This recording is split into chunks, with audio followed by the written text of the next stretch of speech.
আসসালামু আলাইকুম সবাইকে। উচ্চতর গণিত সেট ও ফাংশন চ্যাপ্টারটিতে সবাইকে স্বাগতম। আজকে আমরা সেট সম্পর্কে জানবো যে সেটটা কি। তো এখানে একটা সংজ্ঞা লিখছি আমি, যে বাস্তব জগৎ বা চিন্তা জগতের বস্তুর যে কোনো সুনির্ধারিত সংগ্রহ বা সমাবেশকে সেট বলে। তারপর আরেকটা সংজ্ঞা লিখছি যে গণিতে সেট বলতে সাধারণত বিভিন্ন সংখ্যার সুসমাবেশকে বোঝায়। এই দুইটা সংজ্ঞা থেকে আমরা এটা বুঝতে পারি যে সেট বলতে সাধারণত যে কোনো কিছুর সমাবেশকে বোঝায়। তো আমরা সাধারণত যেই জিনিসটার সাথে সবচেয়ে বেশি পরিচিত সেটা হচ্ছে বইয়ের সেট। আমরা বলি না যে এক সেট বই, ওই এক সেট বইয়ের মধ্যে আমাদের বিভিন্ন বিষয় থাকে। এখন আমরা যদি ওই বইয়ের সেটটাকে লিখতে চাই তাহলে আমরা কিভাবে লিখবো? প্রথমত বলে রাখি যে কোনো কিছুর সেটকে সাধারণত ক্যাপিটাল লেটার দিয়ে প্রকাশ করা হয়। সো আমি যদি ওই বইয়ের সেটটাকে ধরে নিই এ, এবং আমি যদি সেটাকে লিখতে চাই আমি সেকেন্ড ব্র্যাকেট দিয়ে লিখবো, এবং ওই যে বইয়ের সেটে আমার বিভিন্ন বিষয়গুলো আছে সেগুলোকে লিখবো।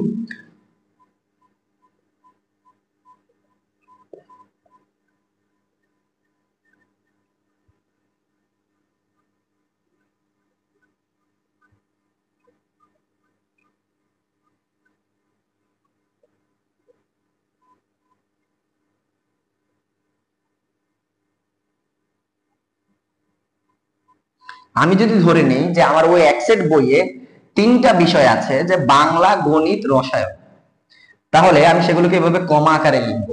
এবং আমি যে কমা আকারে যে সেটের সদস্যগুলোকে লিখলাম এগুলাকে বলা হয় সেটের উপাদান। এগুলাকে কি বলা হয়? এগুলাকে বলা হয় সেটের উপাদান।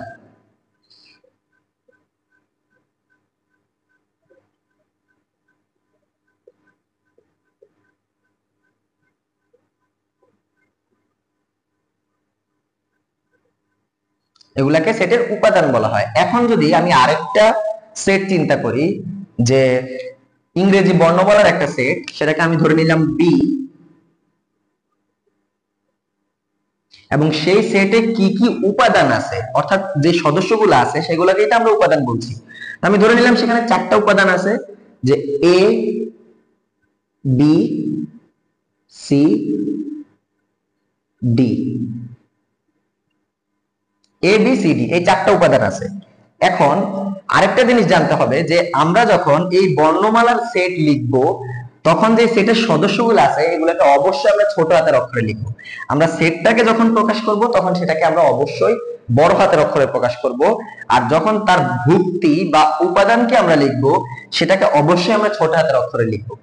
তো এগুলাকে কি বলা হচ্ছে? এগুলাকে বলা হচ্ছে সেটের উপাদান।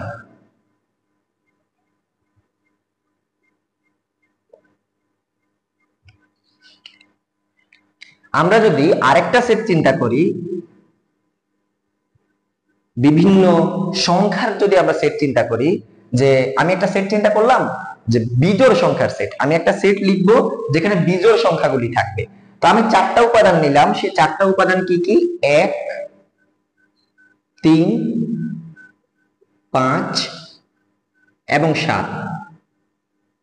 আমি বিজোড় সংখ্যার একটা সেট লিখলাম, এই সেটটিতে আমি চারটি উপাদান নিছি, এগুলোকে বলা হচ্ছে সেটের উপাদান। এবং আমি যে সেটটি নিলাম সেটি হচ্ছে একটি সংখ্যার সেট, যে যেখানে চারটি সংখ্যা আছে, চারটি বিজোড় সংখ্যা আছে। এখন আমরা শিখবো সেট প্রকাশের পদ্ধতি। সেট প্রকাশের দুটি পদ্ধতি আছে, একটা হচ্ছে তালিকা পদ্ধতি, আরেকটা হচ্ছে সেট গঠন পদ্ধতি। তো প্রথমে আমরা শিখবো তালিকা পদ্ধতি। যেই পদ্ধতিতে সেটের সকল উপাদানগুলোকে সুনির্দিষ্টভাবে উল্লেখ করা হয় তাকে বলা হয় তালিকা পদ্ধতি। আমরা যদি উদাহরণ দেই তাহলে আমরা জিনিসটা আরো ক্লিয়ার ভাবে বুঝবো। যেমন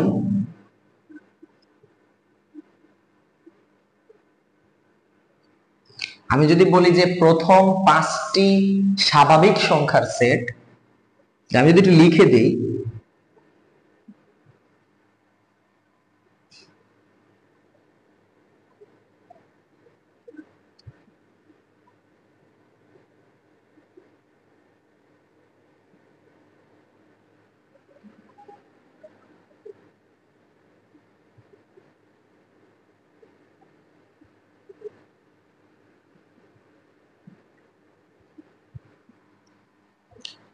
এটা হচ্ছে প্রথম 5টি স্বাভাবিক সংখ্যার সেট।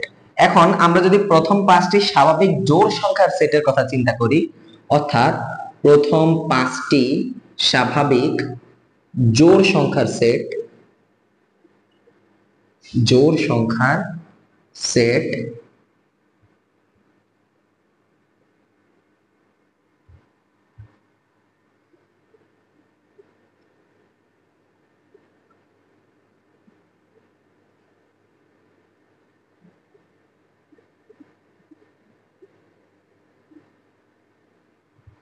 এই হচ্ছে প্রথম 5টি স্বাভাবিক জোড় সংখ্যার সেট।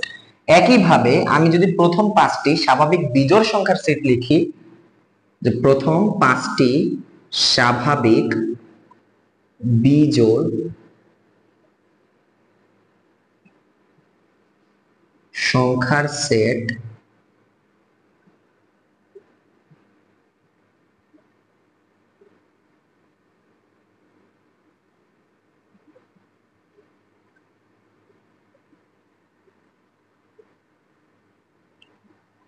এই হচ্ছে প্রথম 5টি স্বাভাবিক বিজোড় সংখ্যার সেট। তো এই ছিল আমাদের তালিকা পদ্ধতি, যেখানে আমরা সেটের উপাদানগুলোকে সুনির্দিষ্টভাবে উল্লেখ করে দিছি, যে ডিরেক্ট উপাদানগুলোকে আমরা লিখে ফেলছি, কোনো সাধারণ ধর্ম দিয়ে প্রকাশ করিনি।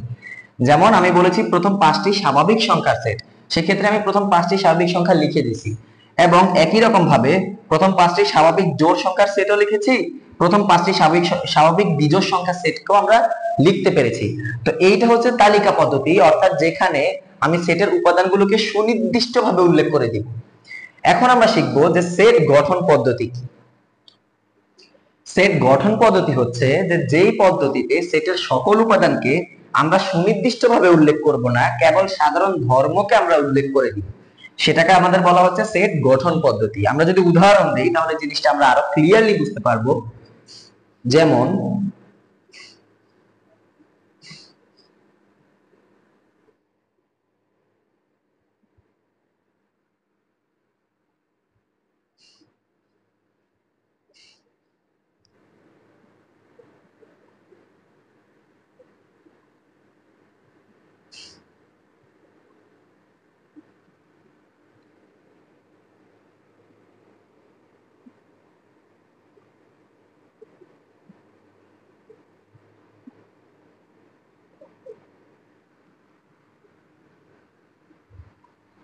যেমন আমরা বলতে পারি যে x such that x স্বাভাবিক জোড় সংখ্যা, এটাকে কি বলা হয়? এইটাকে বলা হয় যেন বা such that, এইটাকে আমাদের বলা হয় such that।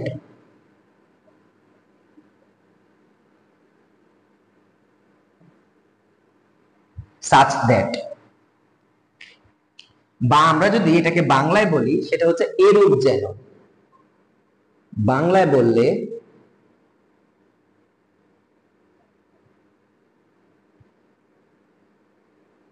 এরূপ যেন, বাংলা বললে সেটা বোঝায় এরূপ যেন, অর্থাৎ এক্সটা এমন কিছু হবে যেটা হচ্ছে স্বাভাবিক জোড় সংখ্যা।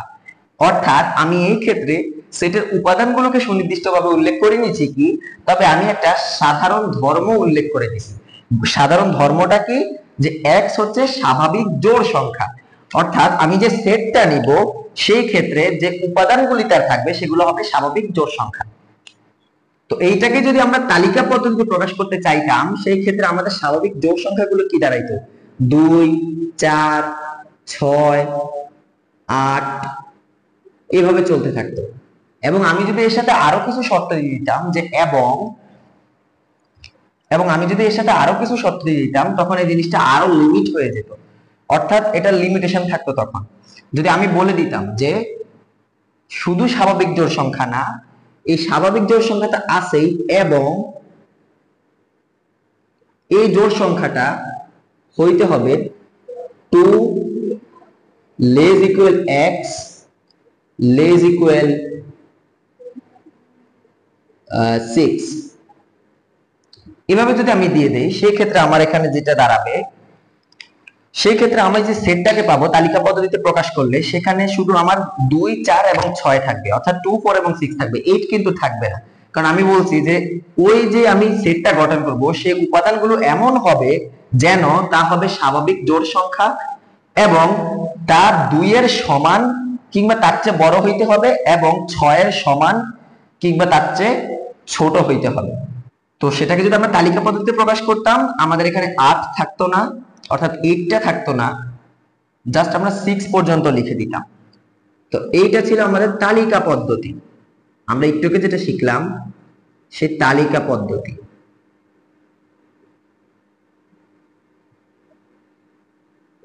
তালিকা পদ্ধতিতে যদি আমরা এটাকে প্রকাশ করতে চাই তাহলে সেটা এটা দাঁড়াবে। তো এইখানে আমরা সেটের উপাদানগুলোকে সুনির্দিষ্টভাবে উল্লেখ করেছি। তবে এই ক্ষেত্রে আমরা সেটের উপাদানগুলোকে সুনির্দিষ্টভাবে উল্লেখ করে নিচ্ছি কি, তবে আমরা একটা সাধারণ ধর্ম উল্লেখ করে দিচ্ছি যে এই সেটের উপাদানগুলি হবে স্বাভাবিক জোড় সংখ্যা এবং যা কিনা 2 এর সমান কিংবা বড় হবে এবং 6 এর সমান কিংবা ছোট হবে। তো এই ছিল সেট প্রকাশের পদ্ধতি, অর্থাৎ সেট প্রকাশের যে তালিকা পদ্ধতি ও সেট গঠন পদ্ধতি। আমরা এতক্ষণ সেট নিয়ে আলোচনা করেছি, এখন আমরা জানবো সেটের জনককে।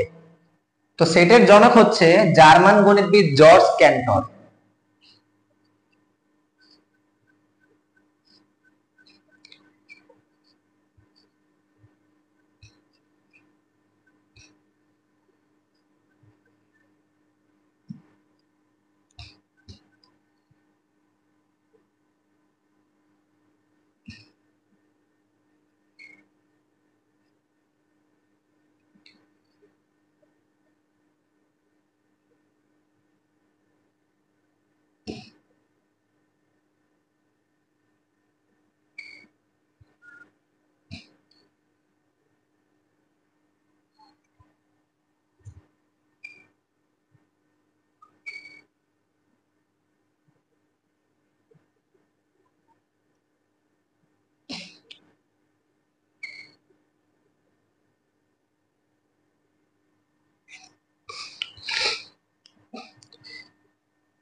তো সেটের জনক হচ্ছে জার্মান গণিতবিদ জর্জ ক্যান্টর। তিনি সর্বপ্রথম সেট সম্পর্কে ধারণা দেন, তাই তাকে সেটের জনক বলা হয়। এখন আমরা সেটের উপাদান সম্পর্কে আরেকটা গুরুত্বপূর্ণ তথ্য জেনে রাখবো। যেমন আমি বলেছিলাম যে একটা সেট যদি এ হয়,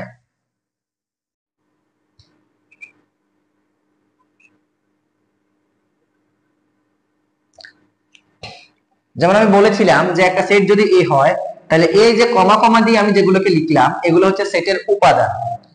তাহলে আমি বলতে পারি যে 1 এ সেটের একটি উপাদান বা সদস্য, 2 এ সেটের একটি উপাদান বা সদস্য, একই রকম ভাবে 3 এ সেটের একটি উপাদান বা সদস্য। একে গাণিতিকভাবে যেভাবে প্রকাশ করা হয় তা বোঝানোর জন্য এই চিহ্নটা ব্যবহার করা হয়, এটাকে বলা হয় এপসাইলন। এই চিহ্ন দ্বারা সাধারণত কোনো একটা সেটের উপাদানকে চিহ্নিত করা হয়। যেমন আমি যদি বলি যে 1 এ সেটের একটি উপাদান বা সদস্য, তাহলে আমি বলতে পারি যে 1 তারপরে এপসাইলন এ। এবং একে কিভাবে পড়া হয়, একে পড়া হয় 1 belongs to a।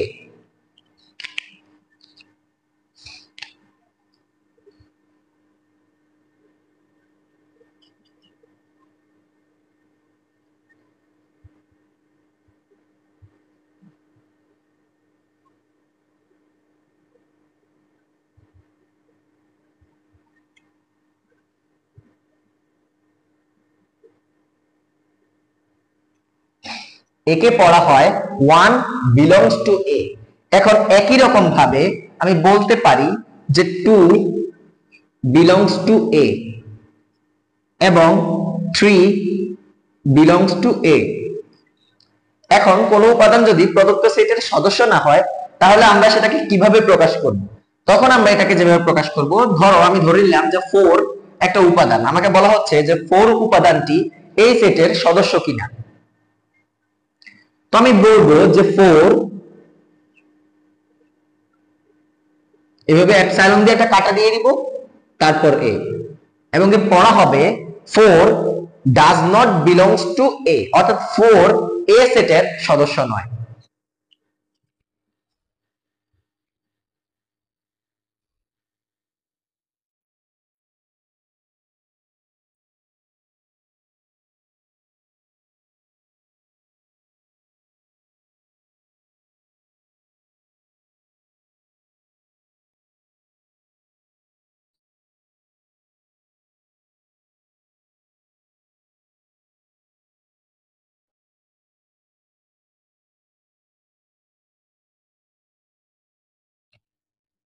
এখন আমি যদি একটা উপাদান নেই ই এবং জিজ্ঞেস করি যে ই উপাদানটি এ সেটের কোনো সদস্য কিনা, তাহলে আমি বলবো যে ই উপাদানটি এ সেটের কোনো সদস্য নয়।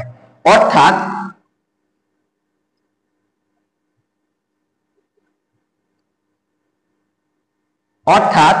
ই does not belong to a. তার মানে হচ্ছে ই উপাদানটি এ সেটের কোনো সদস্য নয়। তো এ ছিল কোনো উপাদান যদি কোনো নির্দিষ্ট সেটের সদস্য হয়, কিংবা কোনো উপাদান যদি কোনো নির্দিষ্ট সেটের সদস্য না হয়, তাহলে তাকে আমরা কিভাবে প্রকাশ করতে পারি তার পদ্ধতি।